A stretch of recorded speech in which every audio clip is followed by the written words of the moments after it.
traverse.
Je vais t'expliquer.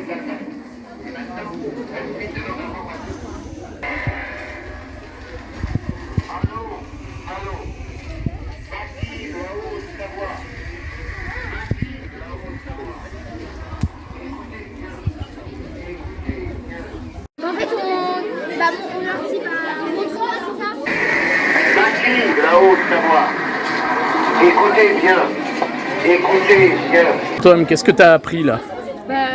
Plein de choses sur la résistance, du type qu'est-ce qu'a fait Jean Moulin, etc. Et qui sont les maquis. Ce que sont les maquis, ouais. Et cette expo, tu la trouves comment? C'est bien, ça change. Ça change? Ça nous permet de faire des activités. T'as entendu un peu l'émission la BBC, ici, Londres? Oui. T'as pas eu peur, toi? Non, ça va. Il y a des élèves de 6e qui ont eu peur en entendant les voix. Anaël. Anaël. C'est quoi des réfractaires?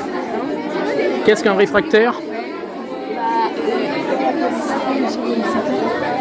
Alors, où est-ce qu'elle est l'information sur les réfractaires? Allez, on va là-bas. Allez, en avant.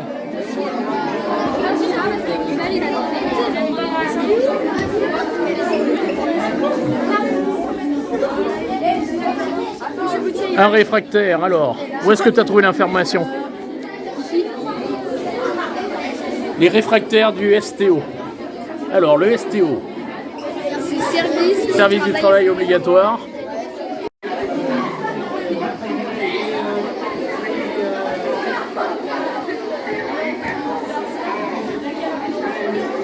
Donc, comment ça se passe? Bien. Très bien, oui.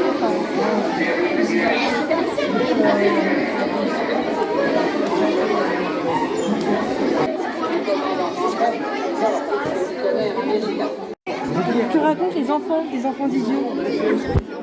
Mais c'est les dessins. Qu'est-ce que tu as trouvé pour Alice Arteil? J'ai dit qu'elle sabotait les lignes téléphoniques et qu'elle luttait contre les nazis en diffusant des tracts et des journaux. Tu connaissais Alice Arteil avant? Non.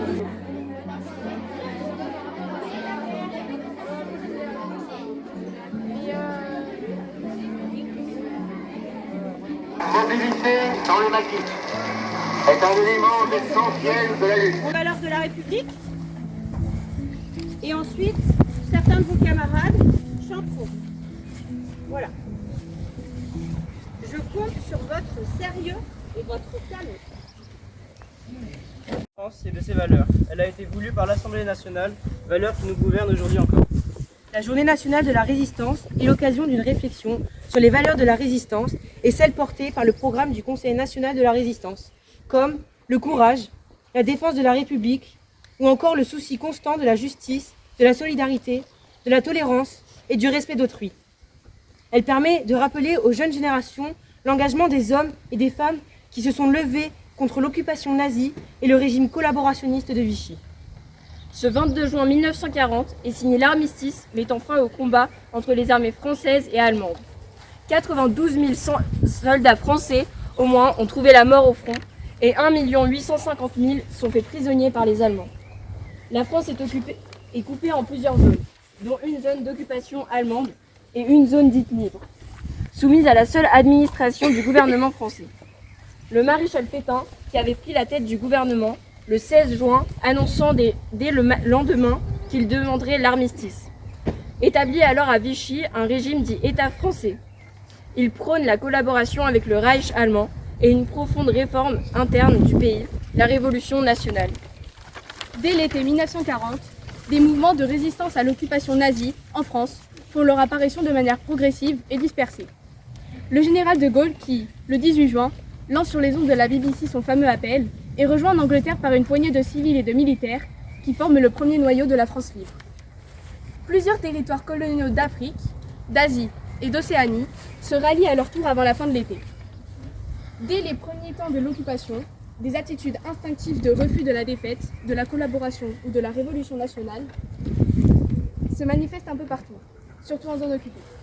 Elles sont surtout le fait d'initiatives individuelles, spontanées et inattendues.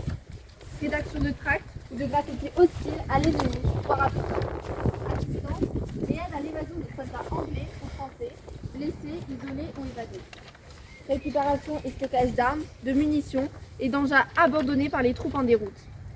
Sabotage, démonstration d'hostilité à l'occupant réalisée avec des moyens rudimentaires, panneaux de signalisation de la Wehrmacht supprimés, pneus de véhicules militaires crevés, câbles électriques et téléphoniques coupés, disjoncteurs sabotés, etc.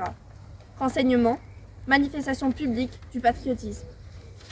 Dans les années suivantes, sur le territoire français métropolitain, partiellement puis entièrement occupé par l'armée allemande, novembre 1942, des mouvements de résistance voient leur effectif croître considérablement, en raison de la dureté de l'occupation allemande, du rejet de la politique de Vichy, de la rupture du pacte germano-soviétique, du refus du service du travail obligatoire. Ils demeurent toutefois très isolés, leurs actions souffrant cruellement d'un manque de coordination. De son côté, la France libre a besoin d'une reconnaissance officielle des mouvements de résistance, afin d'asseoir sa légitimité vis-à-vis des Alliés. Dans ce contexte, Jean Moulin, préfet de la Troisième République, révoqué par le régime de Vichy, reçoit du général de Gaulle, au début de l'année 1942, la mission de rallier et d'unir sous une même autorité les principaux mouvements de résistance, afin de créer une véritable armée secrète, œuvrant sur le territoire français, sur le territoire occupé par l'ennemi. 27 mai, le symbole de l'Union. La date du 27 mai fait référence à la première réunion du Conseil national de la résistance, CNR, qui s'est déroulée le 27 mai 1943, dans l'appartement de René Gorbin, au premier étage du 48 rue du Four à Paris. Délégué du général de Gaulle, Jean Moulin souhaitait instaurer ce conseil dans le but d'unifier les divers mouvements de résistance, souvent désorganisés et cloisonnés, et de coordonner l'action de la résistance. Sous la présidence de Jean Moulin, le Conseil national de la résistance réunit les représentants des 8 grands mouvements de résistance, des 2 grands syndicats d'avant-guerre, ainsi que les représentants des 6 principaux partis politiques de la Troisième République. Ensemble, ils décident de coordonner l'action de la résistance et de préparer, dans la perspective de la libération du territoire national, la refondation de la République. La libération. En dépit de l'insuffisance de leur armement, les résistants contribuent de manière essentielle à la préparation du débarquement du 6 juin 1944 en Normandie et à la libération du territoire national. Ils freinent par des embuscades et des sabotages les déplacements des troupes ennemies qui tentent de rejoindre le front Normandie et livrent bataille sur de nombreux points stratégiques. Montmouchet en Auvergne, Saint-Marcel en Bretagne et divers points en Savoie, Haute-Savoie et en Isère. 3 opérations de grande ampleur sont tentées. 2 dans les Alpes pour menacer les Allemands refluant dans la vallée du Rhône, Glières et Vercors, et une autre dans le Massif central, Montmouchet, pour retarder la montée vers la Normandie, depuis le sud-ouest de la division SS Das Reich. Les opérations causent de lourdes pertes aux résistants, mais marquent spectaculairement le retour de la France occupée dans la guerre. Ils servent d'éclaireurs aux armées alliées, en se joignant aux commandos de la France commandante et aux commandos interalliés. Ils libèrent eux-mêmes un grand nombre de villes, dont Paris, Dijon, Clermont-Ferrand et Annecy. Ils remportent la bataille du Mont-Gargan en Limousin. Georges Guingouin et ses maquisards tiennent tête à 5000 Allemands et GMR de Vichy. Ils contiennent les unités ennemies qui occupaient les Poches et les ports de la côte ouest. Ils rejoignent les unités de la 2e division, blindée, et de la 1re armée, dans leur progression vers les Vosges, l'Alsace et l'Allemagne. André de Vavrin, Tom Morel, Massad et Mélenchon. Jean Moulin, Philippe Kiefer, Raymond Aubrac, Emmanuel Astier de la Vigerie, Bertie Albrecht, Henri Roltanguy, Colonel Rémy, Honoré Destienne d'Orbe, Germaine Tillon, Lucie Aubrac, Henri Freinet, Charles de Gaulle, Edmond Michelet, Daniel Casanova, Robert Leblanc, Georges Diingouin. Après la libération, le programme d'action de la résistance, connu sous le nom Les Jours Heureux, paraît en 1944 et conduit à la mise en œuvre de réformes économiques, sociales et politiques, donnant la priorité à l'accès à l'éducation pour tous et posant les bases du modèle social français. Il inspire également la rédaction du préambule de la Constitution de la 4ème République, qui fait partie des textes fondamentaux de notre droit actuel.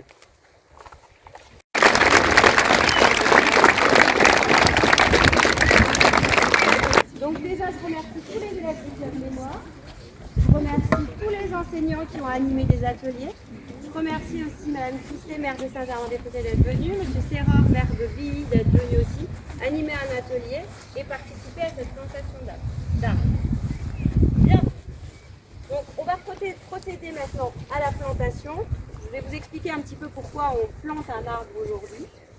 Donc Madame le maire de Saint-Germain, Monsieur le maire de Billy, chers collègues, chers élèves, nous voici donc rassemblés en ce jour pour affirmer par ce geste symbolique mais authentique et profond ce que nous voulons vivre et faire ensemble, ce qui nous importe, ce à quoi nous tenons.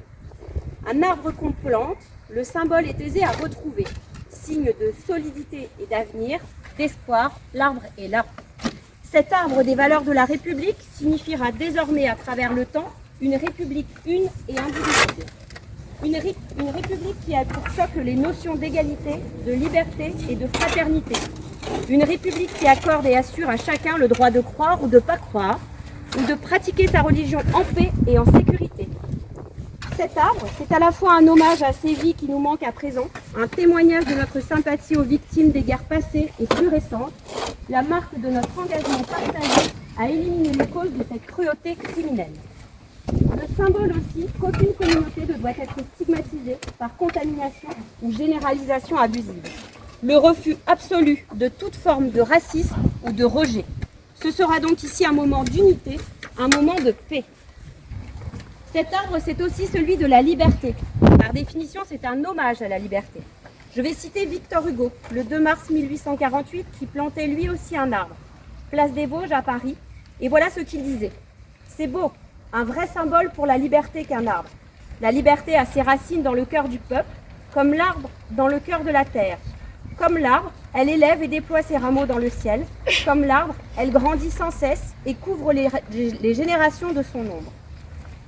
Le liquide en barre que nous plantons aujourd'hui représente l'enracinement d'une valeur. Un arbre de la laïcité, symbole du bien vivre ensemble. Et quoi de plus important au collège que de bien vivre ensemble ? Cet arbre sera le rappel du rôle de notre école. Former les citoyens de demain, éduquer les écoliers au respect, à l'épanouissement, à la liberté de conscience et à leur faire partager les valeurs de la République. Le liquide en barre est un arbre large, très beau, dont le feuillage se pare à l'automne de teintes chaudes et chatoyantes.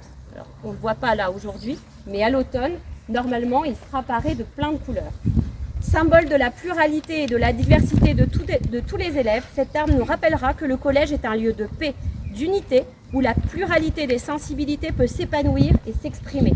Il est donc question de faire du collège un cadre propice pour la liberté d'opinion, pour la liberté de dire, pour la liberté d'être, et surtout un lieu de respect d'autrui. Notre société serait bien triste si l'uniformité avait force de loi. La différence nous enrichit et nous permet de repousser collectivement aussi loin que possible le poison de la haine, de la discorde et de la division. Je tenais à vous remercier tous pour votre présence et votre engagement lors de ce temps consacré aux valeurs de la République.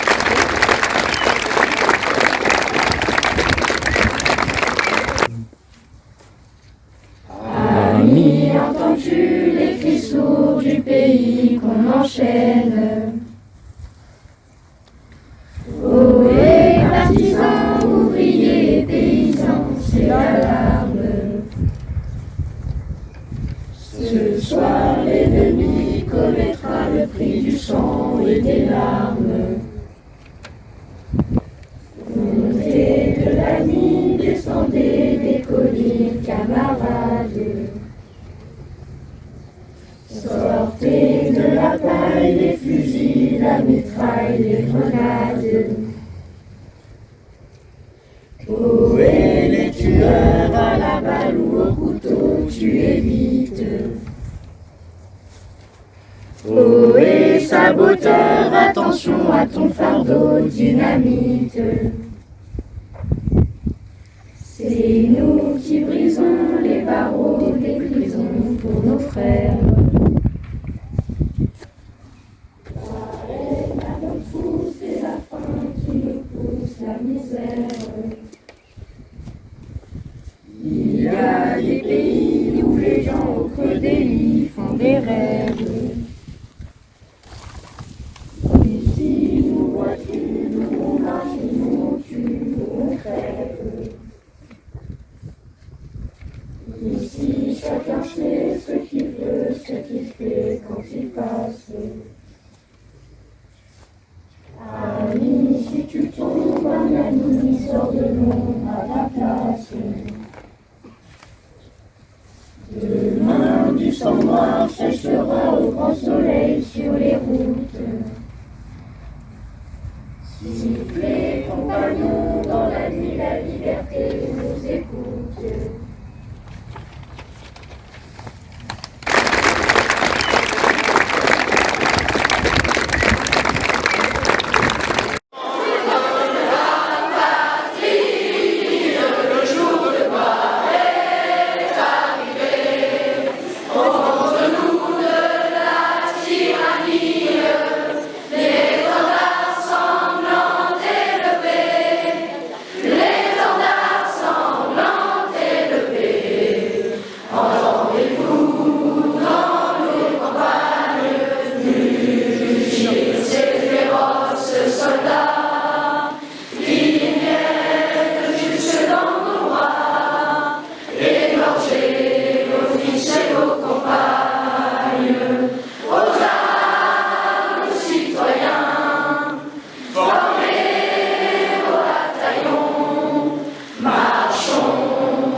Vous avez à votre disposition 1, 2, 3 enfants.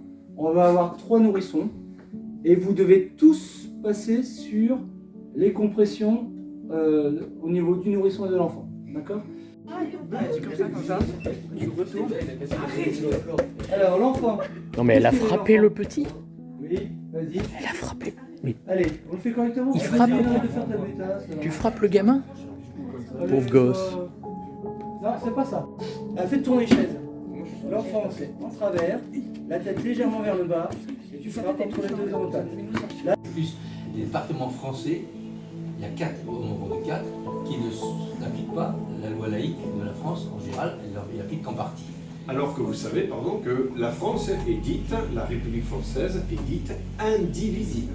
Ça veut dire que la loi doit être la même partout sur l'ensemble du territoire français. Donc il y a 4 départements. 3 en métropole et 1 hors métropole. Même si la liberté, Voilà, c'est le haut et fort. On n'est pas là pour dire tout fort. C'est pas interdit, c'est pas non plus une honte de dire ci ou ça. Mais vous n'avez pas le droit de dire haut et fort. Moi je crois ça, toi tu dois croire ça. C'est moi qui ai raison. C'est dans le haut et fort. Réponse, qui peut la lire la réponse? Il y a une réponse, Stéphanie. Vous avez 3 petites questions. Je ne vous demande pas de rédiger, on est d'accord? C'est juste pour que vous ayez noté sur le papier quelques idées pour vous en souvenir tout à l'heure. Je vous laisse écrire, allez, oui, 5-6 minutes. Et après, on essaye de mettre ça en commun, de voir ce que vous proposez. Donc servez-vous de choses que vous connaissez déjà.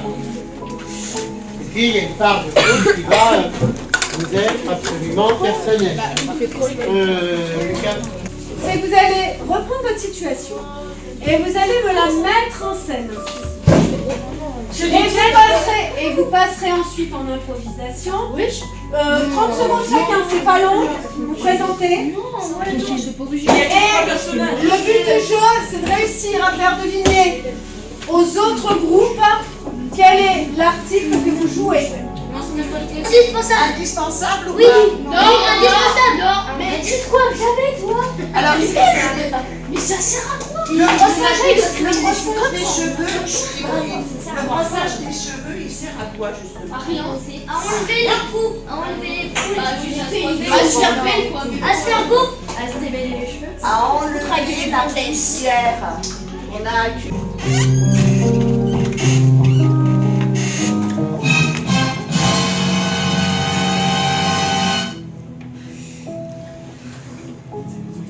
Ils ont traduit. Et leur morale, c'est une morale que vous connaissez depuis que vous êtes petit. Never do to someone else what you don't want to suffer. Ne fais pas à quelqu'un d'autre ce que tu ne veux pas qu'on te fasse. Ok. Thank you for watching. Merci de regarder. Attendez, j'ai 42. Cachez-vous, c'est C'est qui gagne là? Ouais. Qui se dirigeait en direction Ball. Charles Ball là. Vous m'arrêtez si ça vous pose souci. Est-ce que votre engagement est venu très tôt dans votre vie? Est-ce que ça a commencé par l'engagement en tant que conseiller municipal ou même peut-être plus jeune à leur âge?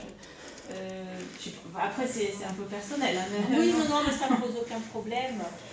Oui, moi je me suis toujours engagée très jeune dans les associations d'abord. J'ai commencé mon parcours d'engagement dans les associations. À l'époque, quand j'étais jeune, je pratiquais le judo. Et quand on m'a demandé d'être trésorière du club dès que j'ai eu 18 ans. Donc j'ai été trésorière du club de judo pendant quelques années. Je faisais aussi beaucoup de tennis, j'étais relativement sportive, donc j'étais engagée dans des équipes régionales, etc. Et je jouais beaucoup au tennis et très rapidement je suis devenue secrétaire, vice-présidente et après j'ai pris le poste de présidente aussi pendant une dizaine d'années.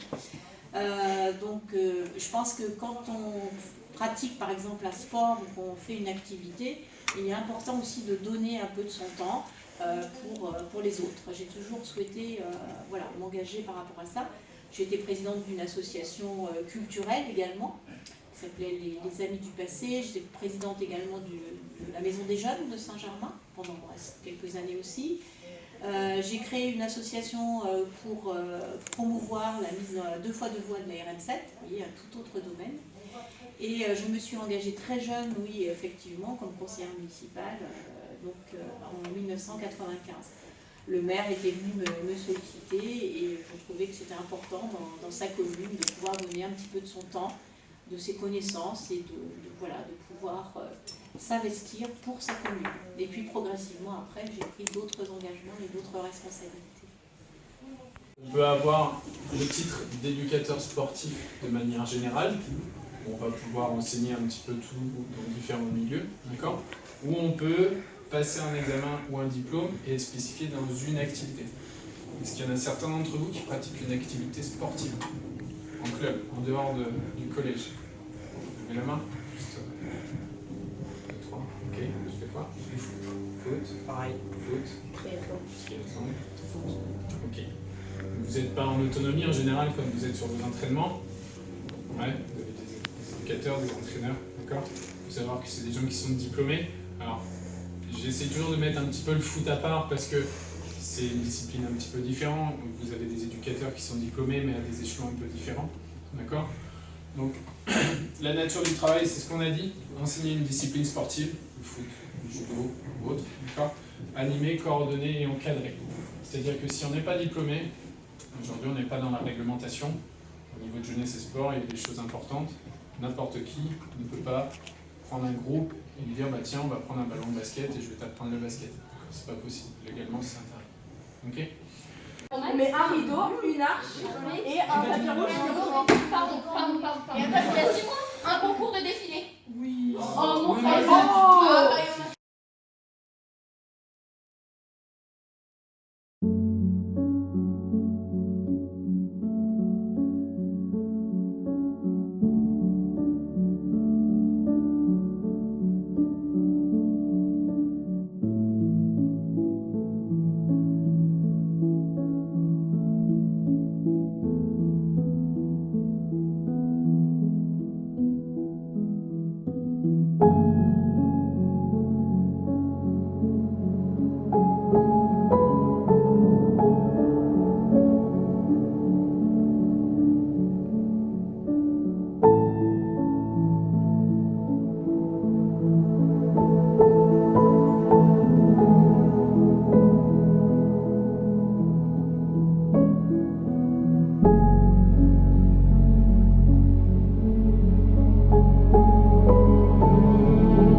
Journée nationale de la résistance est l'occasion d'une réflexion sur les valeurs de la résistance et celles portées par le programme du Conseil national de la résistance, comme le courage, la défense de la République ou encore le souci constant de la justice, de la solidarité, de la tolérance et du respect d'autrui.